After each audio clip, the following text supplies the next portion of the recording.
Okay, hello guys. Welcome to my YouTube channel. And in this lesson, we will be discussing about personal pronoun. So, explain lang natin to sa Tagalog para mas maintindihan pa natin ng mabuti. Okay, personal pronoun. Ano nga ba ang personal pronoun? So, in this lesson, we will use personal pronouns in sentences. Okay, these are examples of personal pronouns: I, you, they, we, it, he, and she. So these are objectives. Identify personal pronouns in sentences. Give examples of personal pronouns that can be used as subject or object. Explain the characteristic of subject pronouns and object pronouns. Create meaningful sentences using personal pronouns. Share on how to use pronouns effectively in writing. Okay, so let us study these sentences. Let me read this. Moises lay down by the side of the cradle and stretched his great paws.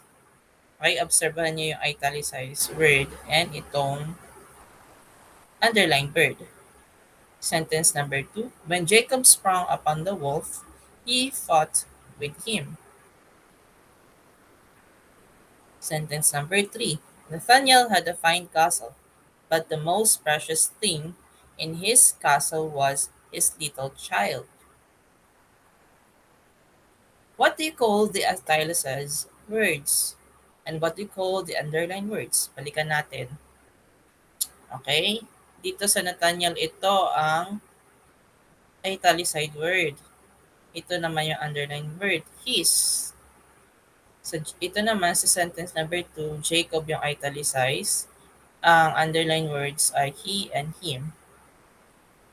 Ito naman ang italicized word dito ay Moises at ito naman yung underlined word. So ano ba yung function niya or purpose niya? So ito tinatawag natin itong proper noun. Okay? Pag sinabi natin proper noun, this is the specific name of place, things, objects, events na ginagamit natin sa sentence. Okay? So itong underlined word na his, tinatawag natin itong pronoun. This is a noun substitute. Ang purpose ng pronoun is to substitute or place the proper noun or any noun in the sentence.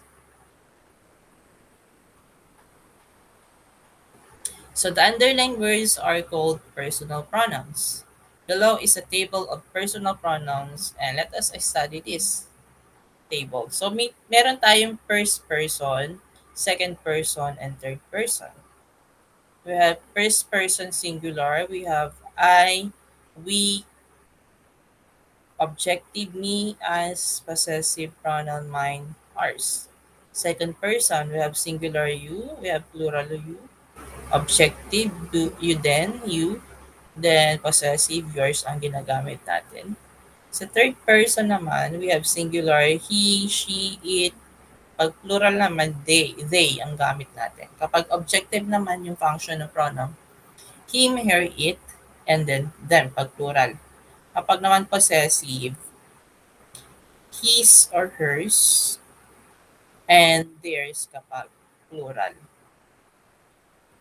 Okay, the italicized words are called antecedents. These are the nouns that the pronouns refer to or substitute for. So yung italicized now words or noun ay tinatawag nating antecedents kasi ito yung words na pinalitan noong proper noun. So those are words being substituted by a pronoun. For example, Jennifer showed Carlos her favorite place in school. So antecedent dito is Jennifer, yung pronoun ay her. So a noun replaced by a noun is called, a pronoun is called antecedent. Okay, sorry for typographical error. Pronoun po ito. A noun replaced or a noun replaced by a pronoun is called an antecedent. Antecedent. correct me and if I'm wrong na dun sa pronunciation ng antecedent. Hindi tayo kasi native English speaker. Okay, so may mga rules tayong kinakailangan sundin. So, katulad din yan sa bahay, sa classroom, or sa ating country. Mayroon tayong mga rules na sinusunod. So, ganito din sa pronoun and antecedent agreement. Okay? So, rule number one, the pronoun and the antecedent agree in number. Anong ibig sabihin nito? Kapag singular yung antecedent, dapat yung gagamitin nating pronoun ay singular din. Kapag plural yung antecedent na ginamit natin sa sentence, therefore, yung pronoun na gagamitin natin ay dapat plural din. Kasi plural yung subject. Diba? For example, Piolo went to the cinema and he watched a movie. Number two, Piolo and Santel went to the cinema and they watched a movie. So see the difference? So dito ginamit natin yung he kasi singular naman kasi yung subject na Piolo or yung antecedent. Dito naman ang ginamit natin kasi si Piolo at si Santel ay plural. Plural subject. Next is rule number two. The pronoun and the antecedent must agree in gender. Ano ba yung gender na sinasabi dito? Yung gender ng noun. Feminine ba siya or masculine noun? Masculine ba or feminine? Or yung noun na ginamit ay may gender ba? Male ba o female? Or walang gender?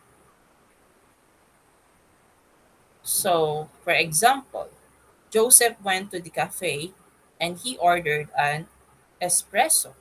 So dito, he ang ginamit natin kasi male ito si Joseph. Male. So, second person ang ginamit natin pronoun is he. Dito naman sa number 2, Zaya went to the cafe and she ordered a cappuccino. This time, ginamit natin yung second person pronoun, she, kasi babae si Zaya. Okay? And in number 3, a coffee bean went to the cafe and it became a latte. So yung it dito na pronoun refers to coffee bean. Kasi wala namang sex to, di ba? Walang gender. Kasi object siya. It refers to object. So personal pronouns are used to avoid repetition and to make sentences flow, di ba? So pangit naman kasi tingnan kung yun lang at yun lang yung gagamitin nating noun, di ba? Pangit siyang pakinggan kapag paulit-ulit. Kaya gumagamit tayo ng personal pronoun. So for number 1, we use personal pronouns in place of the person or people that we are talking about. For example, if your name is Marcus and you're talking about yourself, then you use I or me. For example, I'm speaking and I'm talking about something. For example, I am teaching right now. I am I have 83 subscribers. Ganyan. Next example, I go to the church every Sunday. The teacher told me to get ready for tomorrow's quiz. Number 2, when talking directly to another person, we use you and not their names. Instead na pangalan nila yung gamitin natin at close naman tayo or hindi natin alam yung pangalan niya, yung ginagamit nating pronoun is you. Diba? For example, you You light up my day. You give me hope. Char. Okay, for example, you can come with the teacher in the library. Marcelo wants to study with you later. Ito yung example. Number 3, when talking about another person, we may start with that person's name, then use he, his, or him Afterward, she, if the person is male, alternately, gagamitin din natin yung she kapag babae yung noun. For example, JB is my friend. He likes to play computer games and I love to play computer games with him at his house. So dito, instead na paulit-ulit yung name, gumagamit tayo ng he or him. Alangan namang JB is my friend. JB likes to play computer games.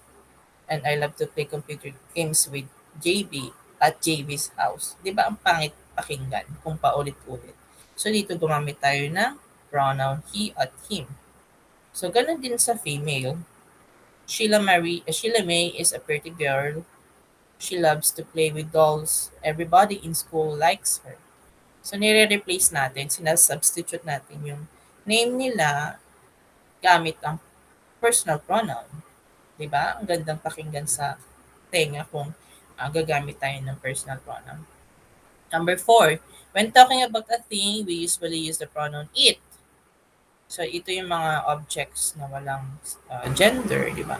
However, there are a few exceptions. We may sometimes refer to an animal as he or him, as she or her, especially if we are talking about a pet. So may mga objects din na may gender. Nilalagyan din natin ng gender. Okay, yung mga feminine nouns, masculine noun. Ships and some other vehicles, rather, as well as countries and states are often referred to as she or her. May mga exemptions lang. Pero karamihan sa mga objects, it ang ginagamit natin. For example, the house is big. It is very expensive. Another example, my dog's name is Queen Anne. She is a Belgian Malinois. Diba? So may pangalan yung dog mo at babae naman yung dog mo, kaya gumamit ka ng she. The Titanic was a big ship and she was supposedly unsinkable. So feminine noun kasi to. And the Philippines has now opened her borders to many tourists. So may mga exemptions na ganyan. Okay? Number 5. There are also two kinds of personal pronouns, the subject and the object. The subject pronoun is used as the subject of the verb. For example, I love this toy. You are my best friend. He is very young and innocent. It is hot. She went outside. We saw the lost necklace. They came from Australia. So itong mga pronoun na ito, pwede natin gamitin sila as subject of the sentence. Okay? Next is object pronoun is used as the object of the verb or the object of preposition. For example, as an object of the verb, we answer the question who after the verb. So para ma-identify natin kung object siya ng verb, maglalagay lang tayo ng question ng who after the verb. For example, Father saw you every day. Father saw who? Sino ang nakita niya?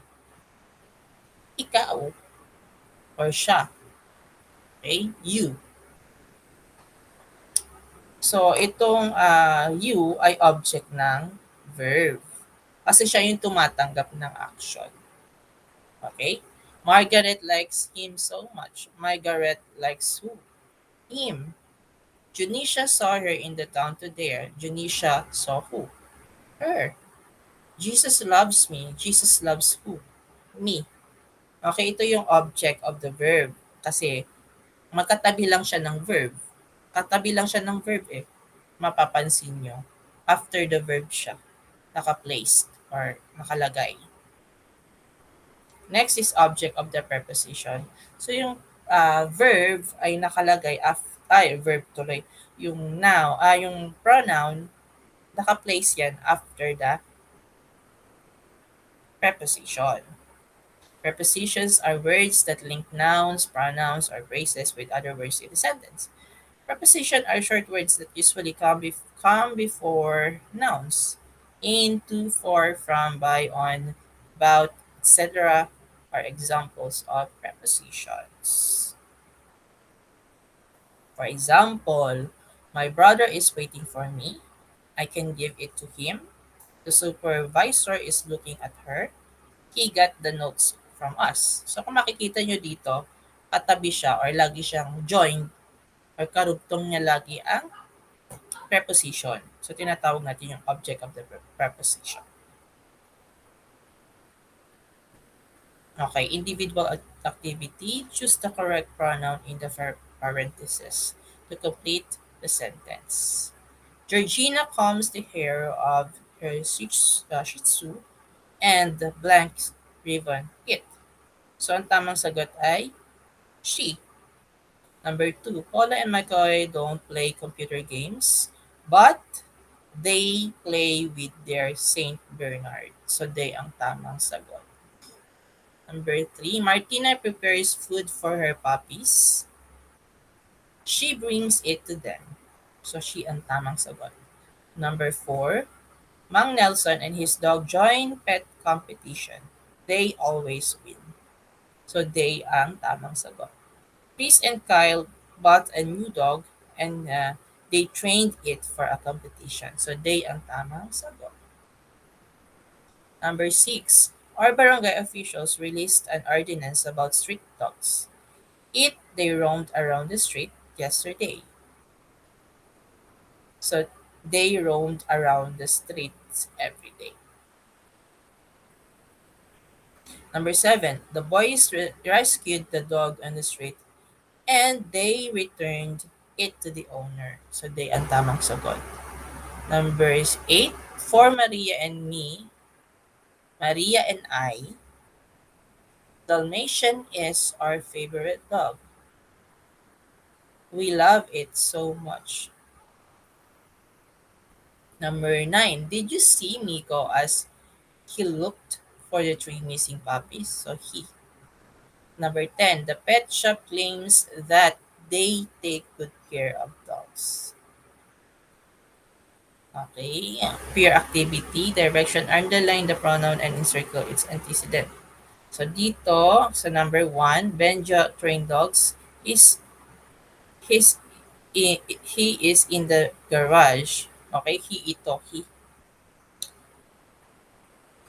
So he is in the garage. Benjo is the antecedent and he is the pronoun. Our barangay is strict with its rule on street dogs. That's why it is called Barangay Mahigpit. Our barangay is the antecedent and its is the pronoun or it is the pronoun.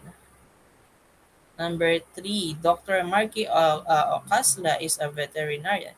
He gave his dog he gave his dog patient a vaccine. So nadoble lang dito yung pagkaka-encode ko. So Dr. Marky Kasla is the antecedent and he is the pronoun. The girls played with their poodle. Girls is the antecedent and there is the this are personal pronoun tsaka yung they. Marigold brought her Pomeranian to the dog spa. She loves the dog very much. So Marigold.